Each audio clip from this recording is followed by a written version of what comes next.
अस्सलाम वालेकुम dear students, friends and subscribers. Dear students, आज की इस नई वीडियो के साथ मैं हूं Mohammad Anwaz Waraich, political scientist. Dear students, आज हमारा टॉपिक है 5 important terms of political science.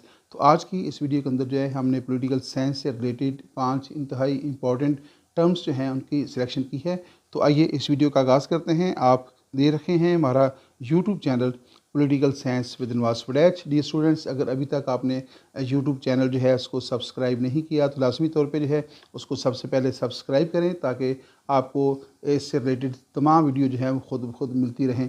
और अगर आपने वीडियो देखने के बाद लाइक का बटन प्रेस करने की आपकी हैबिट नहीं है तो आज से इसको भी जो है यकीनी बनाएं और वीडियो के मतलब जो है एक आध कमेंट जो है वो लाजमी तौर पर पास किया करें। हमारी जो पहली टर्म है वो है स्टेट। इस वीडियो इसके अंदर हम जानने की कोशिश करेंगे कि what is the definition and meaning of the state and what are the essential elements of the state. तो इस डेफिनेशन के अंदर जो है इसका मीनिंग भी वाज़ेह हो जाएगा, इसकी डेफिनेशन भी वाज़ेह हो जाएगी और इसके साथ साथ जो 4 essential elements of the state हैं उनका जिक्र भी जो है उस डेफिनेशन के अंदर मौजूद है। आइए इस जानने की कोशिश करते हैं कि what is state. According to professor Garner, the state is a community of persons. Number 1 क्या है? State is a community of person, कि इस रियासत जो है वो एक इंसानी तंजीम है। रियासत इंसानों पर मुश्तमिल जो है एक ऑर्गेनाइजेशन है, यानी एक इंसानी तंजीम है। अब वो जो इंसानी तंजीम है तो सवाल पैदा होता है कि कितने इंसान उसमें आबाद हों तो उसको एक रियासत का दर्जा दिया जा सकता है। तो इसके बारे में जितने भी मुफक्रीन हैं वो कोई ख़ास उसके बारे में फ़िगर तो नहीं बताते, मास्वे प्लेटो के जिसने 5040 बताई है। लेकिन रियासत की आबादी जो है वो ज़्यादा भी हो सकती है, वो कम भी हो सकती है, तो उसकी कोई तादाद फ़िक्स नहीं है। लेकिन एक मुनासिब आबादी होनी चाहिए जितनी के रियासत के जो तमाम पेशे हैं उनसे रिलेटेड हो और तमाम ज़रूरियात को तमाम काम करने वाले अफराद उसको आसानी के साथ दस्तयाब हो सकें। दोबारा देखिएगा, the state is a community of persons more or less numerous, यानी वो तादाद में ज़्यादा भी हो सकते हैं और तादाद में कम भी हो सकते हैं। नेक्स्ट है occupying a definite portion of territory. Territory is the second essential element of the state. Number 1 है पॉपुलेशन, यानी जो कम्युनिटी ऑफ पर्सनस है तो उसमें पॉपुलेशन का जिक्र हो जाता है। नंबर 2 है टेरिटरी, तो रियासत जो है वो जो आबादी है, वो जो लोग होंगे, पर्सनस होंगे, उनका किसी ख़ास इलाके के ऊपर डेफिनेट पोर्शन ऑफ टेरिटरी के ऊपर जो है कब्ज़ा होना चाहिए, यानी वो इलाका उनकी मलकियत होना चाहिए और उस इलाके के अंदर उनके अलावा किसी और ग्रोह का, यानी किसी और बहर से किसी ग्रोह का अमल दखल जो है वो नहीं होना चाहिए। तो दोबारा देखिएगा, the state is a community of persons more or less numerous occupying a definite portion of territory completely free of external control. तो रियासत जो है उसका जो फोर्थ एलिमेंट है वो है सॉवरेनिटी। तो सॉवरेनिटी बेसिकली रियासत की वो सुप्रीम पावर होती है जिसको इस्तेमाल करके रियासत अपने आप को एक्सटर्नल कंट्रोल से और एक्सटर्नल इन्फ्लुएंस से जो है वो महफूज बनाती है। तो रियासत जो है वो will be completely free of external control and possessing and organized government. तो उसकी एक ऑर्गेनाइज्ड गवर्नमेंट होगी, यानी इसमें 4 एलिमेंट्स का जिक्र हो गया है: पर्सनस, टेरिटरी, एक्सटर्नल कंट्रोल यानी फ्री फ्रॉम एक्सटर्नल कंट्रोल यानी sovereignty, and government to which a great body of inhabitants render habitual obedience. तो वो कहता है कि ये जो रियासत होगी जिसकी ये जो रियासत के अंदर हुकूमत कायम होगी, तो रियासत की आबादी का बहुत बड़ा हिस्सा जो है वो आदतन उसकी अतात भी करता हो। तो वो ह्यूमन ऑर्गेनाइजेशन या वो कम्युनिटी या पर्सनस जो किसी ख़ास इलाके के ऊपर काबज़ हो, उनकी अपनी वेल ऑर्गेनाइज्ड गवर्नमेंट हो और वो एक्सटर्नल कंट्रोल से या एक्सटर्नल इन्फ्लुएंस से मुकम्मल तौर पे आज़ाद हो, तो ऐसी जो कम्युनिटी या पर्सनस होगी that will be called state. तो रियासत जो है वो 4 लाजमी अज्जा पर मुश्तमिल होती है, 4 एसेंशियल एलिमेंट्स होते हैं इसके, और इस डेफिनेशन के अंदर जो है चारों जो एसेंशियल एलिमेंट्स हैं उनका जिक्र किया गया है। इसलिए प्रोफेसर गार्नर की डेफिनेशन को रियासत के हवाले से सबसे इम्पॉर्टेंट डेफिनेशन जो है वो रिकग्नाइज़ किया जाता है। नेक्स्ट एक और डेफिनेशन है स्टेट के हवाले से: state is a politically organized community. State क्या है? एक पॉलिटिकली यानी जब सोसाइटी जो है, जब कोई कम्युनिटी जो है वो अपने आप को पॉलिटिकली ऑर्गेनाइज्ड कर लेती है तो वो स्टेट बन जाती है। एक्टिंग अंडर ए गवर्नमेंट, जो किसी हुकूमत के तहत काम करती है। पोजेसिंग सॉवरेनिटी, जिसके पास सॉवरेनिटी होती है। With in a definite territory, एक मखसूस इलाके के अंदर जो है एक पॉलिटिकली ऑर्गेनाइज्ड कम्युनिटी जिसके पास एक मुनज़्ज़म वेल ऑर्गेनाइज्ड गवर्नमेंट हो और वो इक़्तिदार आला की हामिल हो, इक़्तिदार आला की मालिक हो। तो ऐसी जो पॉलिटिकली ऑर्गेनाइज्ड सोसाइटी होगी जिसके पास हुकूमत भी हो, सॉवरेनिटी भी हो, मखसूस इलाका भी हो, तो वो पॉलिटिकली ऑर्गेनाइज्ड कम्युनिटी जो है that will be called state. I think कि आपको स्टेट का जो कॉन्सेप्ट है काफ़ी हद तक आपका बेहतर हो चुका होगा।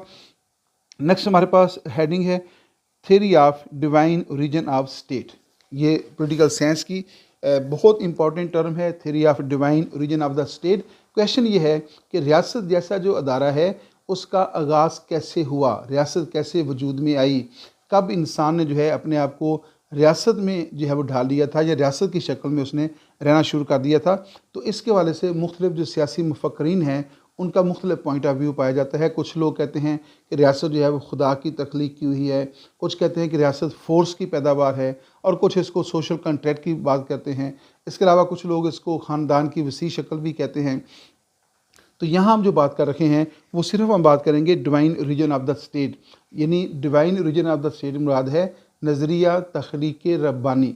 उर्दू में इसमें नज़रिया तख्लीक रब्बानी कहते हैं, और इसका मफ़हूम ये है कि रियासत जो है ये खुदा ताला की तख्लीक है, यानी रियासत को अल्लाह ताला ने तख्लीक किया है। आइए इसको मज़ीद जानने की कोशिश करते हैं। This is the oldest theory among the origin of the state. रियासत के आगाज़ के बारे में, रियासत के ओरिजिन के बारे में, उसके एवोल्यूशन के बारे में जितनी भी थ्योरीज पाई जाती हैं उनमें से सबसे जो ओल्डेस्ट थ्योरी है वो है theory of the origin of the state, यानी नज़रिया तख्लीक रब्बानी जो है उसे हम रियासत के बारे में जितनी भी थ्योरीज पेश की गई हैं उनमें सबसे ज़्यादा ओल्डेस्ट थ्योरी इसको कहा जाता है। It stated about the right of the kings. तो जो divine origin of the state है, theory of divine origin of the state, it stated about the rights of the king. तो ये बादशाहों के जो हुकूक हैं उनको जो है बयान करती है। ये थ्योरी बादशाहों के हुकूक की बात करती है। The formal statement of the theory is that the state has been established by an ordinance of the God। इस थ्योरी का थीम ये है कि रियासत जैसा जो अदारा है उसको अल्लाह ताला ने तख्लीक किया है, रियासत अल्लाह ताला ने पैदा की है, रियासत अल्लाह ताला की तरफ से कायम की गई है। ये इंसानों ने नहीं बनाई, इंसानों की कोशिशों से नहीं बनाई। तो इसके जो फॉलोअर्स हैं वो कहते हैं कि ये जो पूरी कायनात है इस पूरी कायनात को अल्लाह ताला ने तख्लीक किया है। तो रियासत चूँकि इसी कायनात का हिस्सा है, इसी कायनात का ही के अंदर ही वाक़या है, तो जहाँ पे अल्लाह ताला ने सारी कायनात तख्लीक की है तो वहाँ पे रियासत भी अल्लाह ताला ने ही तख्लीक की है। और इसका जो रियासत के जो फीचर्स हैं वो भी जो है वो इसके अल्लाह ताला की तरफ से हैं, और उसके जो अहकामात होंगे, जो इसके जो कवानीन होंगे वो भी अल्लाह ताला की तरफ से होंगे। The formal statement of the theory is that state has been established by an ordinance of God, यानी ये अल्लाह ताला की तख्लीक है। Its rulers divinely appointed. बहुत इंपॉर्टेंट बात है कि रियासत जो है उसके जो हुक्मरान होंगे उनकी तकर्री कौन करेगा, क्या अवाम तकर्री करेंगे या वो ख़ुद मुकर्रर होंगे। तो ये थ्योरी कहती है इट्स रूलर्स डिवाइनली अपॉइंटेड, उनके जो हुक्मरान होंगे उनको भी अल्लाह ताला की तरफ से मुकर्रर किया जाता है। यानी हुक्मरान जो हैं वो ये क्लेम करते हैं कि उन्हें अल्लाह ताला ने हुक्मरानी दी है या वो अल्लाह ताला की तरफ से अपॉइंटेड हैं। अब चूँकि वो अल्लाह ताला की तरफ ये क्लेम करते हैं वो कि उनको अल्लाह ताला ने अपॉइंट किया है, लिहाजा वो कहते हैं कि हम जवाब भी अल्लाह ताला को हैं, हम अवाम के सामने जवाबदेह नहीं हैं, क्योंकि अवाम ने हमें मुंतखब नहीं किया, अवाम ने हमें हुक्मरान नहीं बनाया, इसलिए हम अवाम के सामने जवाबदेह नहीं हैं। तो हमें चूँकि अल्लाह ताला ने अपॉइंट किया है, खुदा ने अपॉइंट किया हुआ है, लिहाजा हम अपने मामलात के सिलसिले में खुदा के सामने ही जवाबदेह हैं। They are accountable to no authority, यानी वो किसी के सामने भी अकाउंटेबल नहीं है, आंसरेबल नहीं है, जवाबदेह नहीं है, बट गॉड, वो सिर्फ खुदा के सामने जवाबदेह होने का दावा करते हैं। लेकिन एक्चुअली जो है ये थ्योरी जो है ये फेक नज़रियात के ऊपर मुश्तमिल है। ये वो क्लेम करते हैं कि ऐसा है, लेकिन एक्चुअली ऐसा नहीं है। तो उन्होंने इस बात का सहारा लेकर कि रियासत अल्लाह ताला की तख्लीक की हुई है और जो हुक्मरान हैं वो अल्लाह ताला की तरफ से अपॉइंटेड हैं और हुक्मरान अल्लाह ताला के सिवा किसी और के सामने जवाबदेह नहीं है, इस चीज़ को जवाज़ बनाकर जो है उन्होंने अपनी डिक्टेटरशिप कायम कर ली थी और अपनी एब्सोल्यूट मोनार्की कायम कर ली और फिर लोगों का इस्तेसार करना शुरू कर दिया।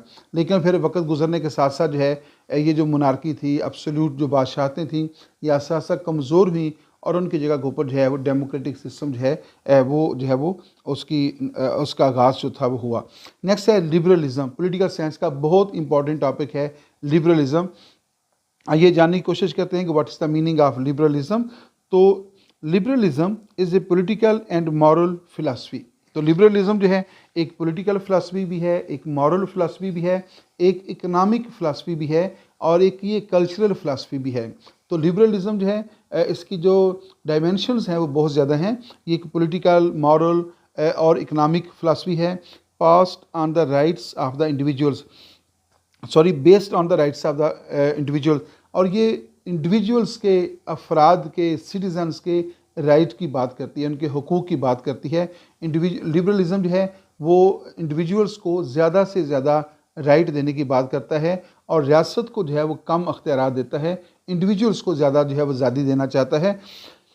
इसके वो किसकी बात करता है? Based on the rights of the individuals, यानी इंडिविजुअल्स की राइट्स की बात करता है। लिबर्टी, उनके हुकूक और आज़ादियों की बात करता है।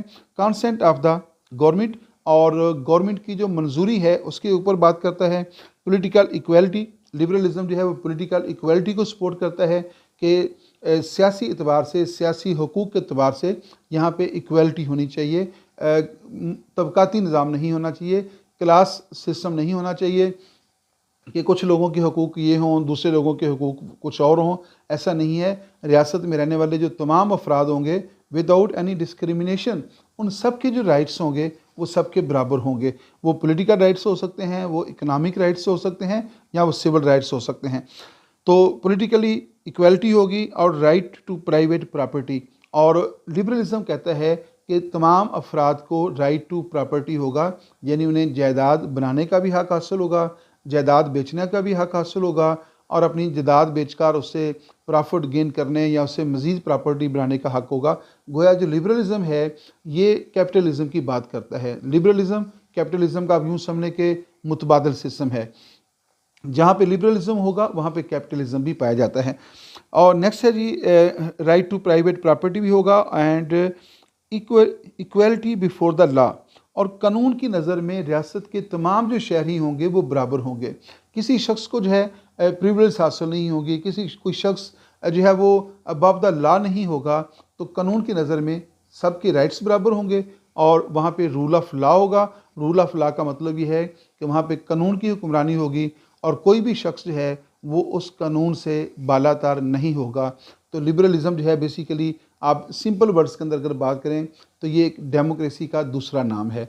जहाँ पे लिबरलिज़म होगा और जितना ज़्यादा लिबरलिज़म होगा वहाँ पे इतना अच्छा डेमोक्रेटिक सिस्टम होगा, और जहाँ पे वेस्टर्न डेमोक्रेटिक सिस्टम पाया जाता है वहाँ पे लिबरलिज़म होगा। तो ये बेसिकली एक ही सिक्के के दो रुख हैं। आइए नेक्स्ट पॉइंट की तरफ चलते हैं। नेक्स्ट है कन्फेडरेशन। तो अभी यहाँ बात करते हैं कि what is the meaning of confederation, लेकिन मैं इससे पहले आपको बता दूं कि एक टर्म पॉलिटिकल साइंस के अंदर इस्तेमाल होती है फेडरेशन, और फेडरेशन को उर्दू में वफाक कहते हैं, वफाक। और कन्फेडरेशन को जो है उर्दू में नीम वफाक कहते हैं।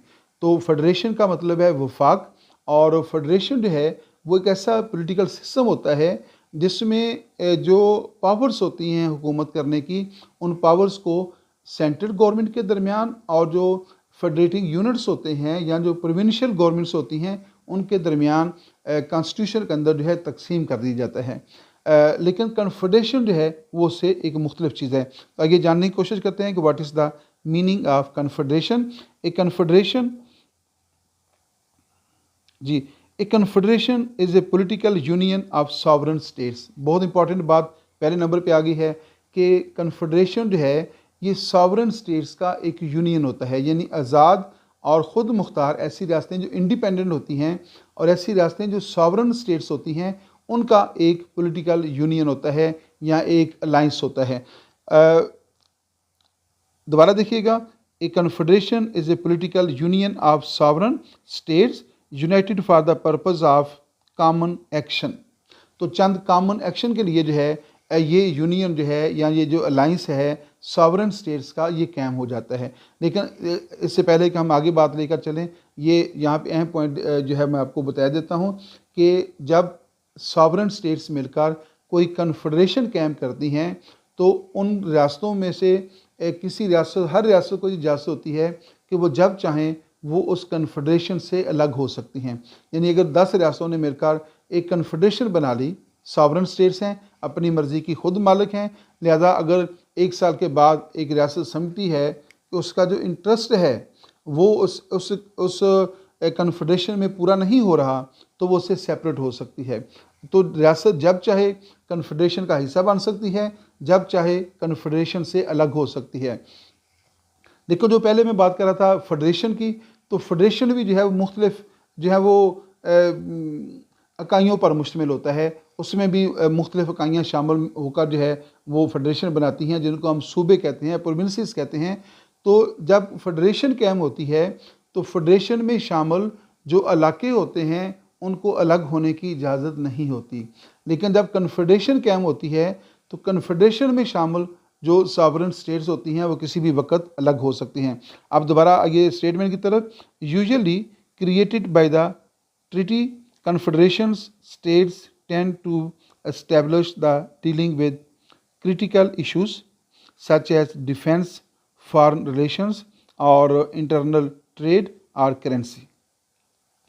कन्फेडरेशन कायम करने की ज़रूरत क्यों पेश आती है? सबसे अहम ज़रूरत जो है वो म्यूचुअल डिफेंस होता है। यानी ऐसी रियासतें जिन्हें एक ही दुश्मन का सामना हो तो और वो समझती हों कि हम अकेले के लिए उस ताकतवर दुश्मन का मुकाबला नहीं कर सकती, तो वो आपस में मिलकर जो है उस मुश्तरका दुश्मन के ख़िलाफ़ जो है अलाइंस कायम कर लेती हैं या कोई ट्रीटी कर लेती हैं। और ये तय पाता है कि अगर इस अलाइंस में शामिल दुश्मन रियासत ने किसी एक पर भी अटैक किया तो वो तमाम रियासतों के ख़िलाफ़ अटैक तस्वर किया जाएगा और फिर तमाम रियासतें मिलकर जो है एक प्लेटफार्म से जो है उस दुश्मन रियासत का मुकाबला करेंगी। तो ये बेसिकली जो है वो डिफेंस के लिए कायम किया जाता है। बेसिकली ये डिफेंस के लिए कायम होता है, लेकिन बाज़ का इसमें फॉरेन रिलेशनशिप भी आ जाती है और इसमें इंटरनल ट्रेड भी आ जाती है और इसके अलावा करेंसी के मामलात भी आ सकते हैं। लेकिन जो असल कन्फेडरेशन है वो मुश्तरका दिफा के लिए होता है और उसके तहत एक मुश्तरका आर्मी कायम की जाती है और उस आर्मी के प्लेटफार्म से यानी तमाम रियासतें मिलकर जो है दुश्मन के ख़िलाफ़ जो हैं वो जंग लड़ती हैं या दुश्मन के ख़िलाफ़ अपने दिफा को मजबूत बनाती हैं। With the central government being required to provide support for all the members. तो होता क्या है जी, जब कन्फेडरेशन कायम हो जाती है तो कन्फेडरेशन के क़याम के लिए जो है तमाम जो गवर्नमेंट्स होती हैं उनकी सपोर्ट जो है वो वहाँ पे दरकार होती है ताकि कन्फेडरेशन जो है वह नाकाम ना हो। लेकिन याद रखिएगा कि कन्फेडरेशन जो है वो आज़ाद और ख़ुद मुख्तार रियासतों पर मुश्तमिल होती है और जो फेडरेशन होती है वो नीम खुद मुख्तार यानी सूबों पर मुश्तमिल होती है या फेडरेटिव यूनिट्स पर मुश्तमिल होती है। जैसे पाकिस्तान एक फेडरेशन है, अमेरिका एक फेडरेशन है, कनाडा एक फेडरेशन है। तो ये जो फेडरेशंस होती हैं ये भी मुख्तलिफ़ इकाइयों पर मुश्तमिल होती हैं, लेकिन जब ये इकाइयाँ मिलकर फेडरेशन कायम करती हैं तो वो अपनी जो सॉवरेनिटी होती है वो रियासत के सुपुर्द कर देती हैं। जब मुख्तलिफ़ रियासतें मिलकर फेडरेशन कायम करती हैं तो वो अपनी सॉवरेनिटी जो है वो अपने पास रखती हैं, वो सॉवरेनिटी किसी अलाइंस के सुपुर्द नहीं करती, तो वो ख़ुद सॉवरेनिटी की मालिक रहती हैं और इसलिए जब वो चाहें वो उस कन्फेडरेशन से आसानी से जो है वो अलग भी हो सकती हैं। डी स्टूडेंट्स, पाँचवीं जो हमारी टर्म है वो उसका तल्लुक़ हालात हाज़िरा के साथ है, यूएसए इलेक्शन के साथ है। अमेरिका के अंदर जो हालिया 2024 के अंदर जो है प्रेसिडेंशियल इलेक्शन होने जा रहे हैं, तो उसके ऊपर मुख्तसर यहाँ बात करना चाहते हैं कि अमेरिका के अंदर जो है जो प्रेसिडेंशियल इलेक्शन होते हैं वो हर 4 साल बाद जो लीप ईयर होता है, लीप ईयर से मुराद ऐसा कैलेंडर ईयर होता है जो 4 के ऊपर पूरा पूरा तकसीम हो जाता है। जैसे 2024 जो है ये, इसको अगर आप 4 के ऊपर डिवाइड करेंगे तो वो पूरा पूरा तकसीम हो जाएगा, उसका कोई रिमाइंडर जो है वो नहीं बचेगा। इस तरह 2020 था, 2024 आ गया है। अब नेक्स्ट अमेरिकन प्रेसिडेंशियल इलेक्शन जो है, जो नेक्स्ट लीप ईयर होगा यानी 2028 होगा, तो उसमें जो है अमेरिका के प्रेसिडेंशियल इलेक्शन होंगे। तो एक बात तो ये होगी कि अमेरिका के जो प्रेसिडेंशियल इलेक्शन हैं वो लीप ईयर में होते हैं। अब लीप ईयर जो है 12 महीनों पर मुश्तमिल होता है, तो कौन से महीने में होते हैं? तो नेक्स्ट बात ये है कि लीप ईयर में जो नवंबर आएगा, तो उसमें जो है नवंबर के महीने में जो है अमेरिका के प्रेसिडेंशियल इलेक्शन होते हैं। अब नवंबर जो है वो 30 दिन का है, तो उन 30 दिनों में से किस तारीख को जो है इलेक्शन होंगे, तो वो बड़ा इंटरेस्टिंग है, बड़ा दिलचस्प है। वो है जी नवंबर का जो पहला मंडे होगा, पहले मंडे के बाद जो ट्यूसडे आएगा, यानी पहले सोमवार के बाद आने वाला जो मंगल है, उस रोज़ अमेरिका में प्रेसिडेंशियल इलेक्शन होंगे। अब अगर 1 नवंबर को जो है ट्यूसडे है, यानी नवंबर की पहली तारीख को मंगल बन रखा है, तो उस मंगल को, उस ट्यूसडे को प्रेसिडेंशियल इलेक्शन नहीं होंगे। फिर नवंबर का पहला सोमवार आएगा और उसके बाद जो मंगल आएगा, उस रोज़ अमेरिका में प्रेसिडेंशियल इलेक्शन होंगे। तो अमेरिका में प्रेसिडेंशियल इलेक्शन हर 4 साल बाद जो लीप ईयर होता है, जैसे 2024 लीप ईयर है, तो उसमें नवंबर के पहले मंडे के बाद जो ट्यूसडे आएगा या पहले सोमवार के बाद जो मंगल आएगा, उस रोज़ अमेरिका में प्रेसिडेंशियल इलेक्शन का इनेकाद किया जाता है। और इस साल जो है 5 नवंबर 2024 को जो है अमेरिका में प्रेसिडेंशियल इलेक्शन जो हैं वो होने जा रहे हैं। अब अमेरिका की प्रेसिडेंशियल इलेक्शन जो है उसके बारे में कहा जाता है कि ये दुनिया के सबसे बड़ी एक पॉलिटिकल कैंपेन होती है। अमेरिका बज़ाते खुद एक बहुत बड़ी रियासत है और वो 50 इकाइयों पर मुश्तमिल है। इसलिए अमेरिकन प्रेसिडेंशियल इलेक्शन जो है, एक तो अमेरिका के अंदर उसकी बहुत बड़ी कैंपेन होती है, लेकिन अमेरिकन प्रेसिडेंट के लिए दुनिया भर के अंदर जो है कैंपेन भी चलाई जाती है। और दुनिया का हर रियासत जो है वो किसी न किसी उम्मीदवार को डायरेक्टली और इनडायरेक्टली जो है वो सपोर्ट कर रही होती हैं, उसके हक़ में प्रोग्राम कर रही होती हैं या उसके हक़ में प्रोपेगेंडा कर रही होती हैं। इस वाले से कहा जाता है कि ये दुनिया के अंदर जितने भी इलेक्शन होते हैं, उसमें से सबसे बड़ा इलेक्शन कंसीडर किया जाता है और सबसे महंगा इलेक्शन जो है ये कंसीडर किया जाता है। अब दिलचस्प बात यह है कि जब 5 नवंबर को प्रेसिडेंशियल इलेक्शन हो जाएंगे, तो बेसिकली उस रोज़ जो है एक इंतखाबी अदारा कायम किया जाएगा, जिसके मेंबर्स की तादाद है वो 538 होगी। तो 538 अफराद पर मुश्तमिल एक इंतखाबी अदारा कायम होगा और उस इंतखाबी अदारे के जो अरकान हैं, दूसरे मरहले में जाकर वो अपनी अपनी पार्टी के सदारती उम्मीदवारों को वोट कास्ट करेंगे और जिस उम्मीदवार को 538 में से 270 वोट मिल जाएंगे, उसको अमेरिका का प्रेसिडेंट डिक्लेयर कर दिया जाएगा। और जो मुंतखब प्रेसिडेंट होगा वो नेक्स्ट कैलेंडर ईयर में 20 जनवरी को अपने ओहदे का हलफ उठाएगा। यानी इन इलेक्शन के अंदर जो 5 नवंबर 2024 को रखे हैं, जो सदारती उम्मीदवार कामयाब हो जाएगा, वो 20 जनवरी 2025 को अपने ओहदा सदारत का हलफ उठाएगा और वहीं से जो है 20 जनवरी से जो है उसके ओहदा सदारत की 4 साल जो मुद्दत है उसका आगाज़ हो जाएगा। तो नया मुंतखब जो प्रेसिडेंट है वो ऐन दिन के 12 बजे अपने ओहदे का हलफ लेता है और वहाँ से जो है उसकी 4 साल मुद्दत का आगाज़ हो जाता है। और जो पिछला सदर आ रखा है वो 20 जनवरी को 12 बजे अपने ओहदा सदारत से अलग हो जाएगा। तो इस तरह जो है अमेरिका में बहुत इंटरेस्टिंग है। यहाँ पे मैंने मुख्तसर तौर पे चंद बड़ी इंपॉर्टेंट बातें की हैं। फिर नेक्स्ट किसी प्रोग्राम के अंदर जो है हम डिटेल के साथ जो है अमेरिकन प्रेसिडेंशियल इलेक्शन के ऊपर बात करेंगे।